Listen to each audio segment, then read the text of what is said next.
Welcome to the Story Channel. Before we begin, I'd like to share a few notes. The content in this video uses AI-generated images and voice narration, combined with the channel's creative editing. Everything is intended solely for entertainment purposes and does not depict or reflect any real events or real people. Hope you enjoy the story and have a great time watching. I still remember the exact sound my fork made when it hit the porcelain plate. That sharp little clink, like a tiny bell, right before the silence swallowed the entire restaurant. 47 people in that dining room. I counted them later because my brain does weird things when it's trying to protect itself from pain. 47 people, and every single one of them went completely still. No more clinking glasses, no more murmured conversations, no more background jazz from the speakers in the corner. Just this enormous, suffocating quiet. And my husband Brandon's face draining from smug to something I'd never seen on him before, something that looked a whole lot like terror. But I'm getting ahead of myself, because before you can understand what happened that night at Rosario's, before you can understand why a man in a white chef's apron walking out of the kitchen was enough to make my mother-in-law Karen literally grip the tablecloth with both hands, you need to know who I was before all of this, who I thought I was, and how badly I misread every single warning sign that was right there in front of my face for 3 years. My name is Ashley Renee Caldwell, or I guess for about 18 months, Ashley Renee Mercer, though I don't use that name anymore. I grew up in Millbrook, Tennessee, population 4,000, 2 gas stations, $1 General, and a diner that my dad has owned since before I was born. People in Millbrook knew my family. They knew my dad's chicken fried steak was the best in the county. They knew my mom sang in the church choir every Sunday. They knew me as the Caldwell girl who got a full academic scholarship to Vanderbilt and cried happy tears in the parking lot of that Dollar General when the acceptance letter arrived.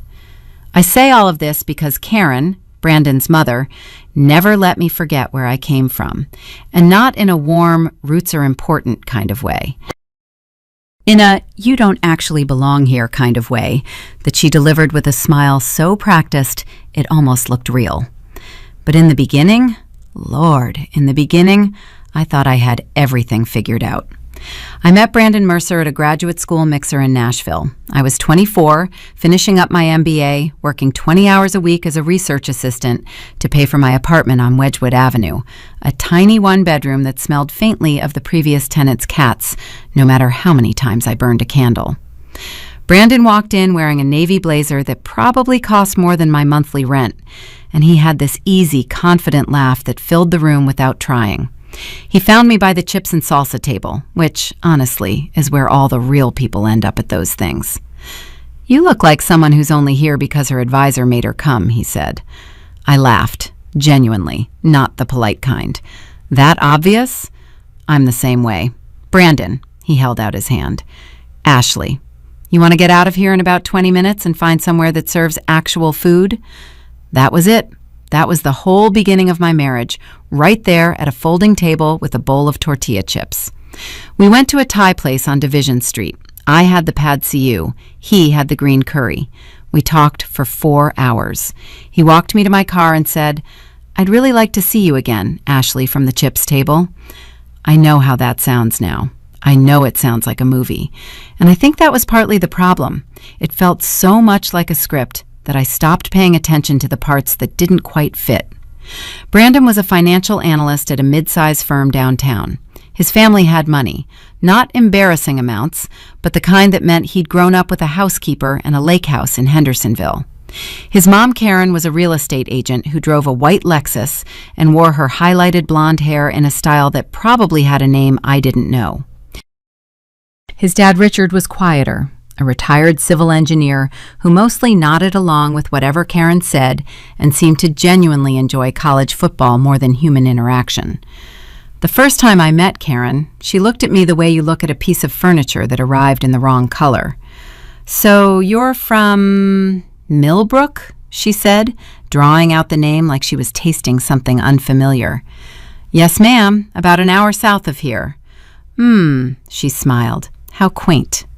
Brandon squeezed my hand under the table. Later in the car, he said, She's just cautious with new people. She'll come around. I believed him. I really, truly believed him. We dated for 14 months. He proposed on a Tuesday. Not a special Tuesday, just a regular evening when I'd come over after a long day and my hair was in a messy bun and I was wearing one of his old Vanderbilt sweatshirts. He got down on one knee in his kitchen, holding a ring box, and said, "I don't want to wait for the right moment. You are the right moment." I said yes before he finished the sentence. We got married the following June. Small ceremony, outdoor venue, string lights and wildflowers, because that's what I wanted. And Brandon said, "Whatever you want, Ash." My dad walked me down the aisle in a suit he'd bought specifically for the occasion and spent 3 weeks worrying about whether it was nice enough. My mom held it together until Ave Maria started playing, and then she absolutely did not hold it together. It was the happiest day of my life. I should have paid more attention to Karen's face in the wedding photos. She's smiling in all of them, technically. But if you look closely, and I have looked closely more times than I'd like to admit, the smile never reaches her eyes. Not once. Not in a single photograph from that entire day. We settled into a house in Franklin, just south of Nashville. 3 bedrooms, 2.5 baths, a backyard with a deck that Brandon wanted to refinish but never got around to. I got a position as a marketing manager at a healthcare company. Decent salary, good benefits, reasonable commute. Brandon got a promotion 6 months after we married. We had date nights and a joint checking account and a rescue dog named Biscuit, who had one ear that pointed up and one that flopped down, and was, without question, the best decision we ever made together. For about 8 months, it felt real. It felt like the life I'd worked for. And then Karen started coming over for Sunday dinners. It began casually enough, once a month, sometimes less, but by the time we hit our first anniversary, it was every single Sunday. Karen would arrive at noon, walk through our house with the energy of a health inspector, and settle herself at the head of our kitchen table like she owned the place, which I would later find out she sort of felt like she did, because Brandon had never quite told her that our down payment came from both of our savings, not just his. The comments were small at first, almost deniable. "Ashley, honey, did you make this from a box?" when I served store-bought pie crust. You know, Brandon grew up with homemade everything. His grandmother was such a cook. "That's a bold color choice for the living room." I laughed them off. I told myself she was just one of those mothers, overinvested, territorial. It wasn't personal. But then came the Sunday 3 weeks before everything fell apart, when Karen looked at my pot roast, which had been cooking for 6 hours and smelled incredible if I do say so, and said, with that same practiced smile, "You're still such a country girl, Ashley. Bless your heart." And Brandon laughed. Not a polite, uncomfortable, "please stop, Mom" laugh, a real laugh, the kind that meant he thought it was funny. I looked at my husband across our kitchen table, in our house, with our dog sleeping under my chair, and something small and cold settled in my chest, like a stone dropping into still water. I didn't say anything. I smiled back. I passed the bread basket. But I remembered it. I stored it away in that quiet place where you keep the things you're not ready to look at yet. I had no idea that in less than a month, I'd be sitting in a restaurant with a plate of food in front of me, food that my husband had just looked me dead in the eye and spit into, while 47 strangers went completely silent around us. And I had absolutely no idea what was about to walk out of that kitchen. The Sunday dinners didn't just get worse gradually. They got worse in jumps, like something that had been simmering finally hitting a boil and then just staying there. 2 Sundays after the pot roast comment, Karen arrived 40 minutes early. I was still in my robe, hair wet from the shower, and Biscuit was losing his mind at the door the way he always did when someone rang the bell. I opened it, expecting maybe a delivery driver, and there she was. White Lexus in the driveway, a Tupperware container in her hands, and that smile. "I made Brandon's favorite," she said, walking past me without waiting to be invited in. "Beef stroganoff. I figured we'd have a real meal today." I stood there with my wet hair dripping onto the entryway tile, holding the door open to the cold November air. "Karen, I already have a roast in the—" "Oh, we can save that." She set the Tupperware on my kitchen counter like she was placing a trophy. "Brandon deserves a home-cooked meal, something he actually grew up with." I want to say I fought back. I want to tell you I said something sharp and clear and exactly right. But I didn't. I closed the front door, went upstairs, dried my hair, and put on a smile that probably looked a lot like hers. That night, after Karen left, I brought it up carefully. I was washing dishes, and Brandon was on the couch with Biscuit, watching a football game. "Hey," I said, "can we talk about your mom for a second?" He muted the TV. That felt like a good sign. "She came early today," I said, like really early, and she kind of took over the kitchen without asking. "She was just trying to help, Ash. She replaced the meal I'd already started cooking." He was quiet for a moment. "She makes that stroganoff when I'm stressed. She was probably just worried about me. Work's been rough lately." "I know work's been rough. I've been here. I'm your wife." "I know you are." He said it gently, but there was something underneath it, something tired, almost dismissive, that I filed away with a pot roast laugh. "Brandon, I just need you to maybe talk to her about boundaries. That's all I'm asking." He turned the volume back up. "Not all the way, but enough." "She's my mom, Ashley. She's not going to change. You knew that going in." I turned back to the dishes. The water had gone cold while we were talking, and I hadn't noticed. 2 weeks later, something happened that made me think I'd been wrong about all of it, that maybe I'd been too sensitive, too quick to see patterns where there weren't any. Brandon came home from work on a Wednesday night with flowers. Yellow tulips, my favorite, which he remembered without being reminded. He'd made a reservation at a place on Fifth Avenue we'd been wanting to try, and he'd texted my friend Jennifer to come watch Biscuit so we didn't have to rush home. At dinner, he reached across the table and took my hand. "I talked to her," he said. I looked up. "Your mom?" "Yeah," he nodded. "I told her she needs to call ahead, that she can't just show up, that this is our house, not hers." My chest did something complicated. "How did she take it?" "About as well as you'd expect," he half smiled. "She cried, said she just wants to be involved, but I told her it wasn't okay." He squeezed my hand. "You're my wife, Ash. Our house is our house." I believed him. I ordered the salmon and a glass of wine I actually enjoyed, and I thought, okay, we're going to be fine. That was a Thursday. By Sunday, Karen was back at our table at noon, and Brandon said nothing, not a single word.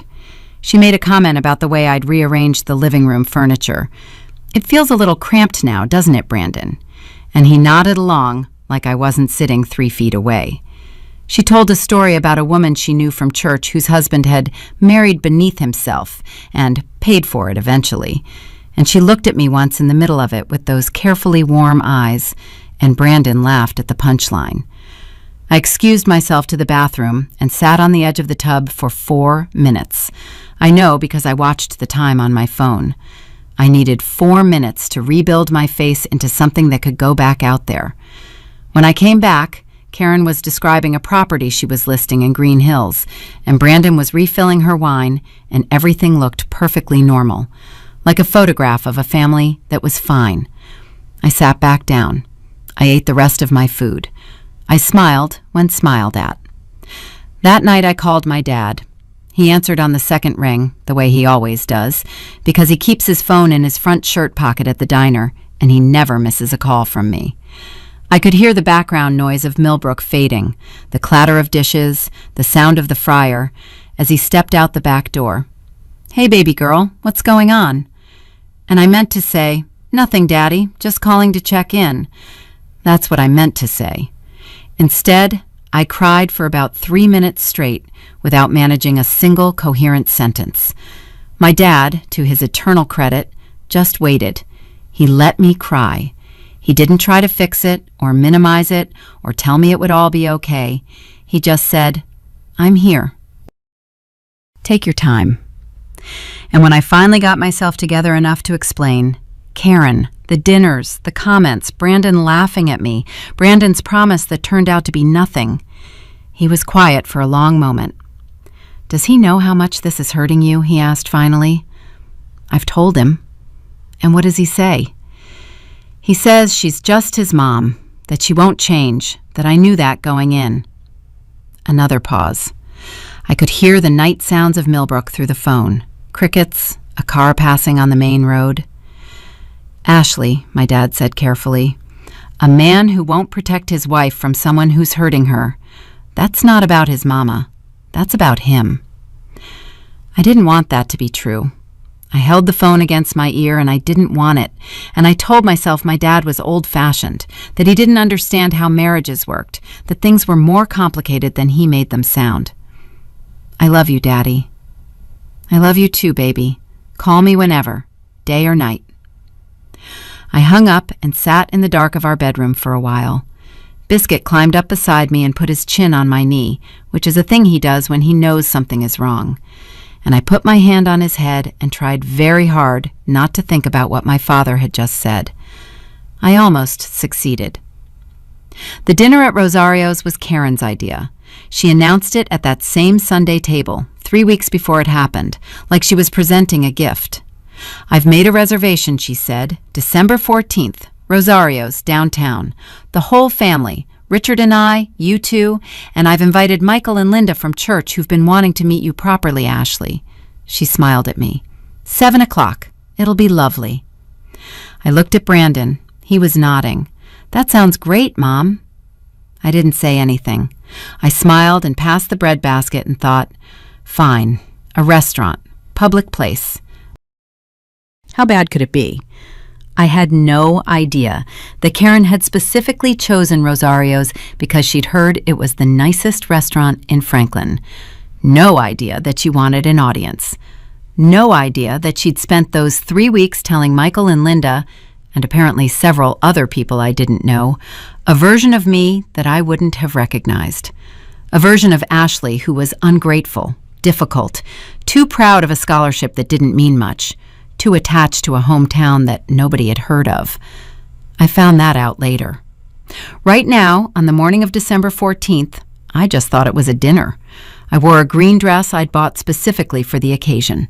I curled my hair. I put on the pearl earrings my mom had given me when I graduated from Vanderbilt. I stood in the bathroom mirror and gave myself a little pep talk that I am not proud of in retrospect. Something about being the bigger person, about how one dinner couldn't hurt, about how maybe this was Karen's way of reaching out. Brandon straightened his tie in the mirror next to me and said, "You look great." And I thought, see, we're fine. We're going to be fine. We were not fine. Not even close. And by the time the bread service arrived at that table at Rosario's, I would understand something about my husband and his mother that no amount of yellow tulips or Wednesday night reservations had been able to hide. I just didn't know it yet when we pulled into the parking lot, and I took his hand and walked inside, smiling, ready to try one more time to be enough. Rosario's was the kind of place that made you feel like you needed to sit up straighter just walking through the door. Dark wood paneling, white tablecloths, little candles and glass holders on every table. The kind of ambient lighting that made everyone look like they were in a perfume commercial. The host led us to a round table near the back. Karen had specifically requested it, I would later learn, because it was the most visible spot in the dining room. Center stage. Karen and Richard were already seated when we arrived. So were Michael and Linda, a couple in their mid-60s, church friends, the kind of people who smiled with all their teeth right away. Michael had a firm handshake and called Brandon's son within the first 30 seconds.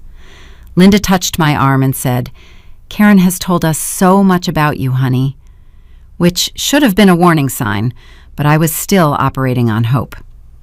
We ordered drinks, wine for the adults, sparkling water for me, because I'd learned that staying sharp around Karen was its own form of self-defense. The bread basket arrived. Warm sourdough, little ramekins of butter, and for maybe 15 minutes, things were almost pleasant. Michael told a story about their last trip to Hilton Head. Linda asked about my job, and I actually got to talk about it, the new campaign I'd been managing, the metrics that had come in strong that quarter. And then Karen set down her wine glass.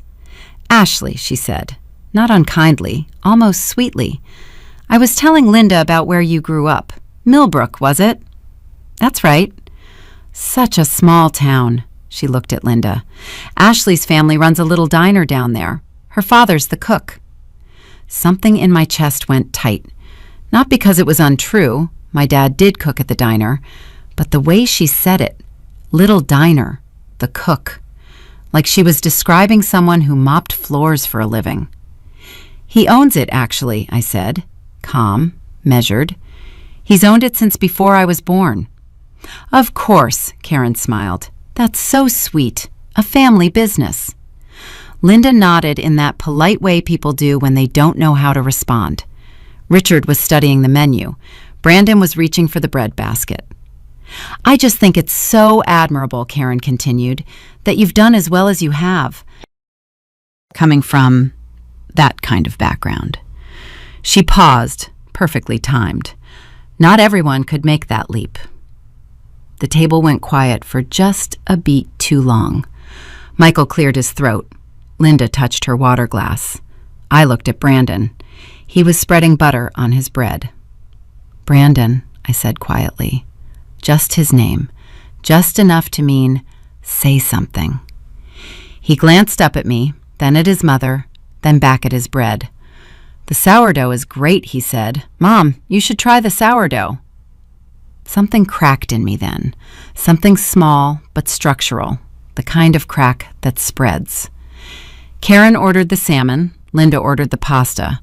I ordered the roasted chicken because it was the first thing my eyes landed on, and I couldn't actually process the menu anymore. The conversation moved on. Michael talked about his son's job in Atlanta. Linda mentioned their church's upcoming Christmas fundraiser. Richard finally said something about the Tennessee football season. And I sat there in my green dress with my pearl earrings and my carefully curled hair, and I smiled and nodded and said the right things at the right times. And then Karen said it. She was mid-story, something about a client of hers, a young couple buying their first home. And she turned to me with that smile and said, "You know how it is, Ashley. You can always tell the ones who grew up with a certain refinement and the ones who are still figuring it out." She laughed lightly. "You're still such a country girl at heart, aren't you? I mean that fondly, of course." I heard Brandon laugh, the same laugh as the pot roast Sunday. Easy, unthinking, genuine. Michael chuckled politely. Linda looked at her plate. And I felt something I hadn't expected. Not hurt. Not this time. This time it was closer to clarity. Cold and sharp and perfectly still, like a window on a winter morning. I opened my mouth to respond. I don't even know what I was going to say, and Brandon, still smiling from his mother's little joke, reached across the table toward my plate. I thought he was reaching for the bread basket. I genuinely thought that. He wasn't. He looked me dead in the eyes, and he spit. On my plate. On my food. Right on the roasted chicken I hadn't even touched yet. A slow, deliberate, contemptuous act that took maybe 2 seconds and lasted the rest of my life. "You don't deserve to eat at the same table as us," he said, quietly, almost conversationally, like he was commenting on the weather. "Go wait in the car." I didn't move. I couldn't move. The table was silent, not the polite kind of silent, the kind where every person is suddenly hyper-aware of their own breathing. Linda's hand was frozen halfway to her wine glass. Michael was staring at Brandon like he'd grown a second head. Even Richard had looked up from his food. My fork hit the plate, that little clink, and then nothing. I looked at my husband.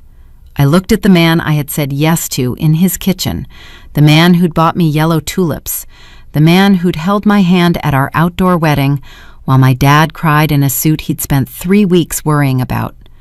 I looked at him, and I understood, fully, completely, finally, that this person was never going to protect me, because this person didn't see anything worth protecting. I stood up. My legs were steadier than I expected. I picked up my purse from the back of my chair. I folded my napkin. I don't know why, some automatic muscle memory of being raised right, and I set it beside my contaminated plate. "I'm going to step away from the table," I said. My voice didn't shake. I was almost surprised by that. Karen had gone very still. The smile was still technically on her face, but it had frozen there, like a glitch. I walked toward the front of the restaurant. I didn't run. I didn't look back.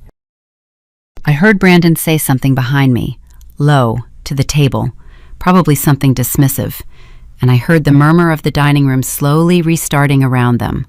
Life going on, the way it does. I pushed through the front door into the cold December air, and I stood on the sidewalk outside Rosario's, and I pressed both hands against the brick wall of the building, and I breathed. In, out. In, out. My eyes were burning, but I didn't cry. Not yet. I was past the crying part, though I didn't know that yet. What I felt standing there in the cold in my green dress wasn't grief. It was something harder and more permanent, the feeling of a door closing, of a version of myself I'd been clinging to, the one who could fix this, the one who just needed to try a little harder, be a little more patient, smile a little more convincingly, finally, mercifully, letting go.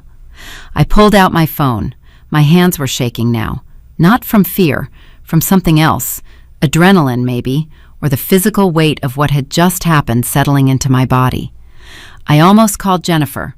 I almost called my mom. I stood there for a second with my thumb hovering over the contacts list, and then I scrolled past both of them and pressed the name I always pressed when the world stopped making sense. He answered on the second ring. "Hey, baby girl." Background noise, the clatter of dishes, the sound of the fryer. Friday night at the diner, his busiest night of the week, and he answered on the second ring. "Daddy," I said, and this time my voice did crack, just a little, right down the middle of that one word. A pause. The background noise faded. He was stepping out the back door again, the way he always did. "Talk to me," he said. So I told him. Standing on the sidewalk outside Rosario's in Franklin, Tennessee, in the cold, in my green dress, I told my father exactly what had just happened at that table. I told him about the comment and the laugh and what Brandon had done to my plate and what he had said to me in front of those people, in front of strangers, in front of a woman from their church who was probably at this very moment wishing she'd ordered the salmon to go. When I finished, there was a silence that lasted long enough that I checked to make sure the call hadn't dropped. "Daddy?" "I'm here." His voice was very quiet, very even, the way he got sometimes.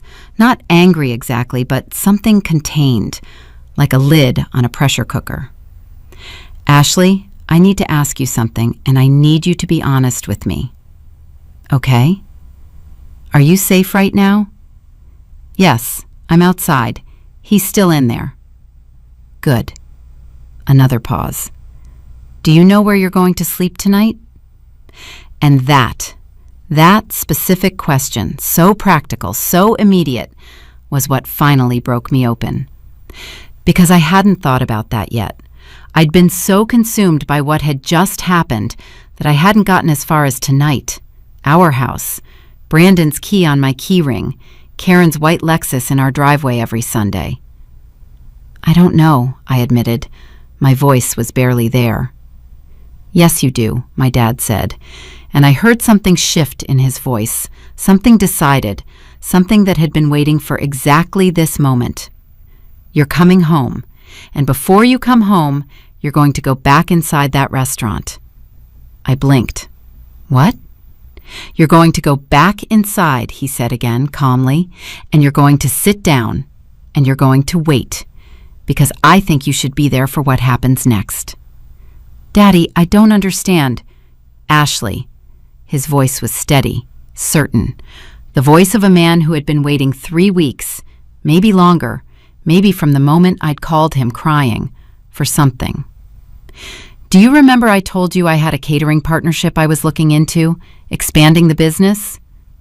Vaguely, yeah. A pause, and then, Rosario's reached out to me about 6 months ago. The owner wanted a Tennessee-style Southern menu for Friday and Saturday nights. I've been consulting with their kitchen since October. Another pause, shorter this time. I'm here, baby girl. I'm in the kitchen right now. The cold air felt different suddenly. Everything felt different. I stopped. Started again. You're inside? I am. And I could hear it now. Not just the fryer, not just dishes. I could hear the specific acoustics of a restaurant kitchen, closer and louder than his diner back home. So you go on back in there, sit down, and let your daddy bring out the next course. I stood on that sidewalk for 3 more seconds. Then I straightened my spine, smoothed my green dress, and I walked back through the door of Rosario's. The dining room looked exactly the same as when I'd left it. Same candlelight, same white tablecloths, same 47 people having their Friday night dinners. But something had shifted. Some atmospheric pressure thing I couldn't name, like the moment before a storm when the air gets very still and very heavy and the birds stop singing. I walked back to the table. Brandon saw me coming and something crossed his face. Surprise, maybe, or annoyance that I hadn't stayed outside like he'd told me to. Karen looked up. Her expression did something complicated, a flicker of satisfaction that I'd come back, layered over whatever she'd been performing for Michael and Linda while I was gone. I sat down. I did not look at my plate. Feeling better? Karen said, with that surgical sweetness she'd perfected over decades of practice. I'm fine, I said. Thank you. Brandon leaned back in his chair with the relaxed posture of a man who believed he'd already won. Good, then let's move on. Michael and Linda were very quiet. Linda was folding and unfolding her napkin in her lap. Michael was studying the candle flame like it contained instructions. I folded my hands on the table and I waited. The kitchen door swung open. He wasn't in a rush. That's the thing I remember most clearly. My dad doesn't move fast when he's decided something. He moves the way he does everything. Deliberate, unhurried, with the complete certainty of a man who has never once in his life needed to perform confidence, because the real thing was always right there. He was wearing a white chef's coat, Rosario's logo on the chest, his name embroidered underneath in small dark letters, Thomas Caldwell, consulting chef, and he was carrying a single plate. He was 61 years old, my father. 6 feet even, broad through the shoulders from 35 years of working a kitchen that he'd built from nothing. His hair had gone silver at the temples sometime in my late teens and never stopped. He had the kind of face that people trusted on sight, open, weathered, patient, and the kind of hands that told the whole story of his life without him having to say a word. He walked across that dining room like he owned every square inch of it, and he came directly to our table.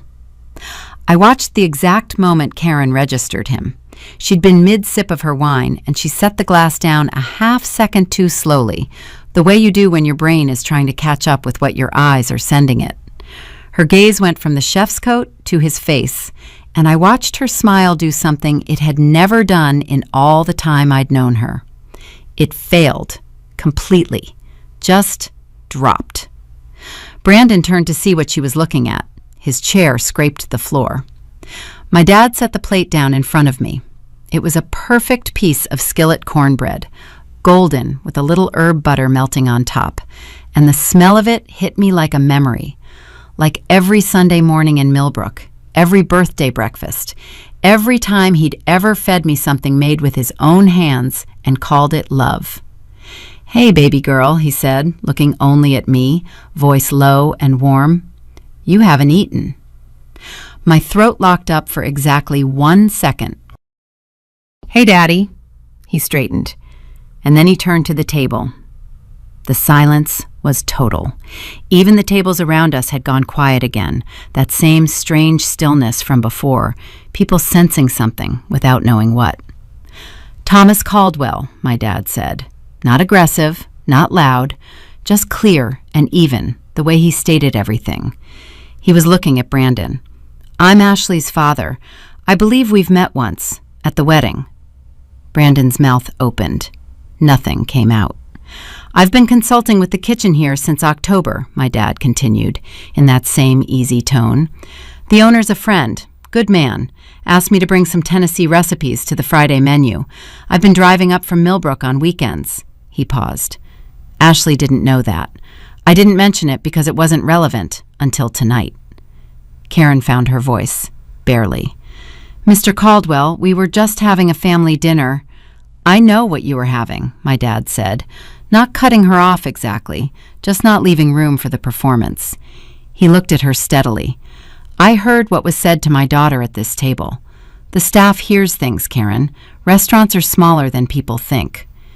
Karen's face went through several colors. Richard had set down his fork. "I also know what my son-in-law did to her plate." My dad's voice was still even, still patient, but there was something underneath it now. Not anger, exactly, but the absolute refusal to minimize or soften what had happened. And I want to make sure everyone sitting at this table heard it said out loud in plain language, because I think sometimes people count on it not being said out loud. He looked at Michael and Linda. "You're good people. Karen's told Ashley you're from her church. I hope you'll think about what you witnessed tonight and what it means." Linda's eyes had gone bright. She pressed her lips together and nodded, once, very small.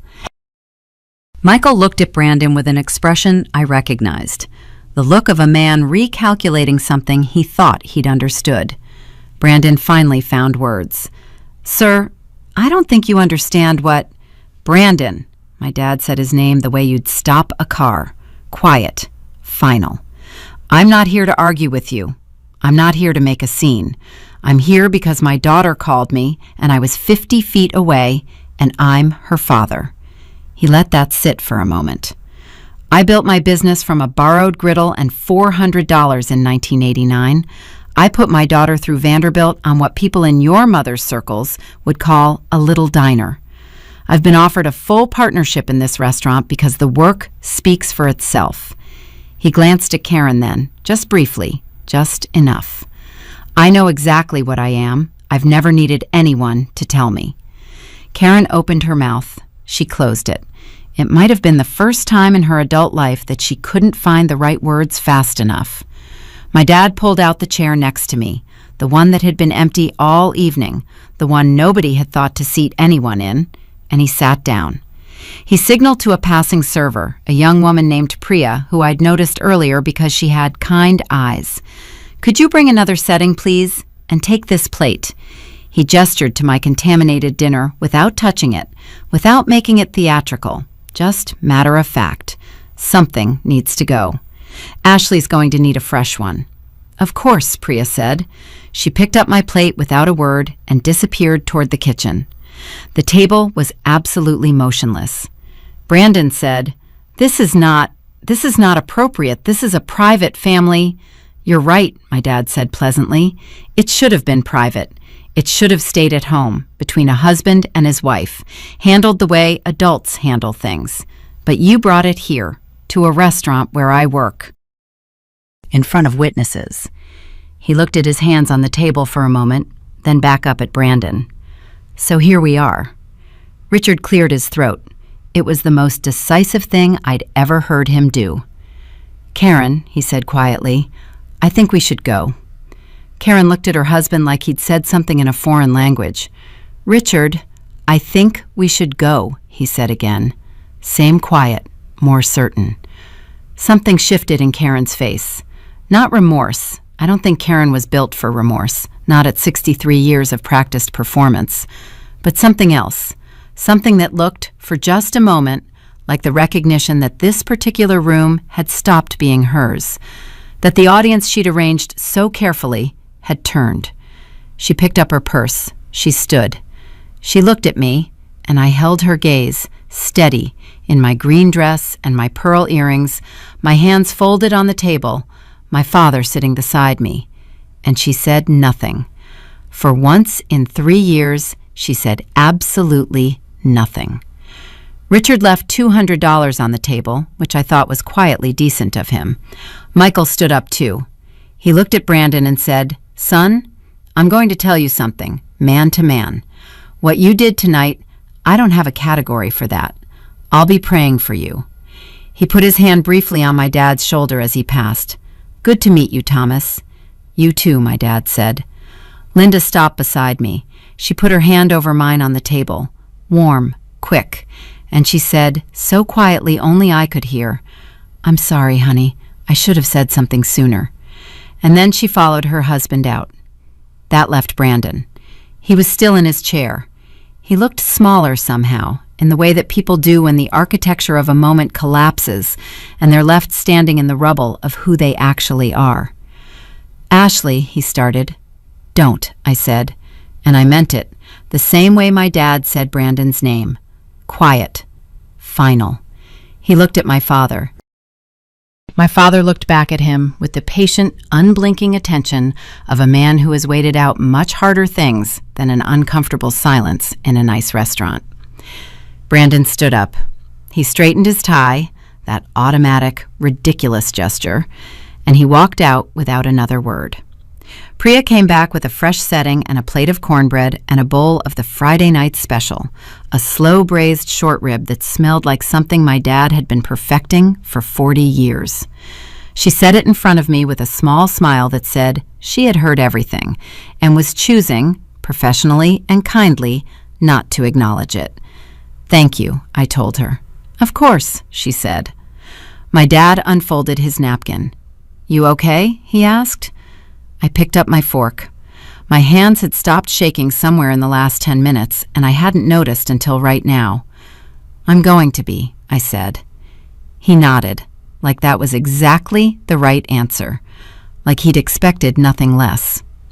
We ate dinner together at that table, my father and I, while the dining room slowly came back to life around us. The clink of glasses, the low hum of conversation, the background jazz drifting from the speakers in the corner. 47 people returning to their Friday nights the way people do. Life going on. I filed for divorce the following Monday. My friend Jennifer drove me to the attorney's office and sat in the waiting room with Biscuit on her lap because I hadn't wanted to leave him home alone.